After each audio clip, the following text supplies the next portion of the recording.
mavzulardan biri. Ko'pchilik mana shu mavzugacha kelsa, shu mavzu juda qiynaladi. Piramida shar, ya'ni bu hajmiy jismlar kombinatsiyasi deyiladi. Eng ko'p shar bilan keladi. Birinchisi piramida ichida shar bo'lsa. Demak qarang. Piramida asosini to'rtburchakli deb qaradik. Bu 6 burchakli, 5 burchakli bo'lsa ham farqi yo'q. Shu formula ma'lum jihatdan o'zgarmaydi. Ichida shar bo'ladigan bo'lsa, sharni tegib turgan nuqtalari asosining markaziga tegib turadi, sharning bir uchi va ikkita yon tomondagi uchlari apofimaga tegib turadi. Shu holatda demak ichida shar deya olishimiz mumkin. Piramida ichida shar deyishimiz mumkin.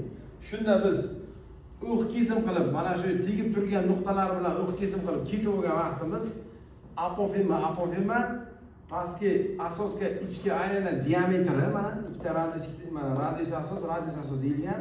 Mana bu apofima ana shuni ichidagi shar radiusi bizaga piramida ichidagi shar radiusi bilan teng bo'ladi. Biza maqsadimiz sharning radiusi bilan piramida parametrlarini bir-biriga bog'lasak bo'ldi. Demak, o'yladik buni teng yo'l uchburchakka ichki aylanan chizilgan shar radiusini topsak, shunda bizaga maqsadga muvofiq bo'ladi. Demak, nima qildik? Teng yo'l uchburchakda uchburchak yuzini topsak, balandlik ko'paytirilgan asos radius taqsim 2 desak, shunda balandlik kara asos radiusi qoladi. Ikkinchi formula yarim perimetr ko'paytirilgan ichki aylanan radius qilsak ham apofima qo'shilgan r ko'paytirilgan r shar bo'ladi. Nimaga apofima qo'shilgan r? Chunki ikkita apofima va ikkita r bo'lganligi uchun 2 ga bo'linganda mana shu holatga keladi. Shundan shar radius topsak, h ko'paytirilgan ra bu piramidaga faqat apofima qo'shilgan r. Ana shu formula piramida ichida shar radiusini topadi. Endi ikkinchisi, shar ichida piramida bo'lsa, piramidaning asosiy tushungan balandlikning ustida bo'ladi. Sharning radiusi, bu sharning radiusi balandligining teng o'rtasida bo'lmaydi. Bu yerdan beracha shar radiusi, mana bu umumiy hammasini o'zi balandlik, mana bu shar radiusi bo'lsa, mana bu bo'lak balandlik ayrilgan shar radiusi bo'ladi. Endi mana bu yerdan berigacha asosga tashqi aylanan radiusi bo'ladi. Bu keyinchalik sharning qanaydir markazdan uzoqlashgan kesim radiusi bilan teng keladi shu narsa. Endi mana shu yerda to'g'ri burchak paydo bo'lib qoladi. Mana bu balandlik ayrilgan shar radiusining kvadrati qo'shilgan pastki asosga tashqi aylanan radiusining kvadrati teng mana bu yerdan bericha shar radiusini beradi. Shar radiusining kvadrati teng deb olsak, ochib chiqqanimizda bizaga shar radiusini topsak, r kvadrat qo'shilgan h kvadrat taqsim 2h degan formula keladi. Lekin biz bilamiz h kvadrat r ning kvadrati l kvadratga ham teng. Shuning uchun mana bu yerda yozib qo'ydik. Demak, surat o'rniga biz l kvadrat taqsim 2h qilsak ham bo'ladi. Mana shu formula eslab qolasiz. Shar radiusini beradi. Piramidaga tashqi aylanan shar radiusini beradi. Keyingi holat silindr ichida shar.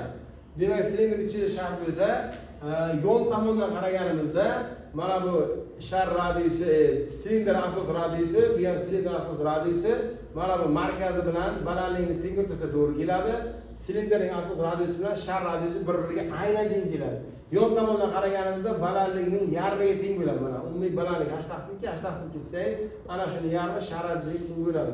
Demak, yana bitta xulosa, silindrning o'q kesimi kvadratdan iborat bo'lsa, shunda ichki aylana, ya'ni shar chizish mumkin degan xulosa ham beradi. Shar ichida silindr. Bu degani, shunday kesganimizda, o'q kesim bilan kesganimizda to'g'ri burchak tashqarisida aylanib turibdi. To'g'ri burchakning diagonalining yarmiga teng bo'ladi shar radiusi. Bu h, bu tomon 2r bo'ladi. Silindrning asos diametri bo'ladi. Shuni Pifagor qilsak, bizaga tashqi sharning diametriga teng bo'ladi. Shundan topib olsak, h kvadrat 4r kvadrat taqsim 2 degan formula bilan topsak bo'ladi. Keyingi holat konus ichida shar. Konus bilan piramidani o'xshashi joyi ko'p. Konus navarot osonroq. Chunki piramidaning asosi 3 burchak kelishi mumkin, 4 burchak kelishi mumkin, 5 burchak kelishi mumkin. Piramidaning asosida doira kelib qolsa, u konusga aylanadi. O'sha oldin tushuntirganimizdek, ichida shar bo'ladigan bo'lsa, konus radiusi ko'paytirilgan konus balandligi taqsim konus asoschisi ko'paytirilgan konus asosining radiusiga yig'indisiga nisbatan qilsak, shunda shar radiusini topamiz. Bu narsa piramidada bor edi. Bu ham chizib o'tirmadik qismlarni shar ichida konus bo'ladigan bo'lsa, xuddi o'sha shar ichida piramida degan formulani qo'llab ketamiz. L kvadrat taqsim 2h dedik. L o'rniga h kvadrat qo'shilgan r kvadrat taqsim 2h degan formulani qo'llasak bo'ladi. Keyingi formulamiz prizma ichida shar. Prizma ichida shar yon tomondan qaraganingizda, bu tomondan qaraganingizda balandlikning yarmiga teng bo'ladi. Shar radiusi mana yozdik. yuqoridan qaragan vaqtingiz asosiga ichki aylana radiusi holatda ko'rinadi shar radiusi. Shunda biz oldik, mabodo dedik. Agar asosining tomonlari A, B, C deb bo'lsak, ana shunga ichki chizilgan aylana radiusi ham shar radiusi bilan aynan teng keladi. Masalada uchburchakning tomonlari shu tomonni berib, prizmani hajmini so'raydi. Siz ichki shar radiusini topa olasizda 2 ga ko'paytirsangiz balandlik keladi. Prizmani balandlik topganingizdan keyin asos yuzi bilan balandlik ko'paytirsangiz hajm keladi. Misoldan mana shu formulani eslab qo'ysangiz, bu mavzuda qiynalmaysiz. Bizga o'rnab bering va bundan ham zo'r savollarni sizga ulashib boramiz.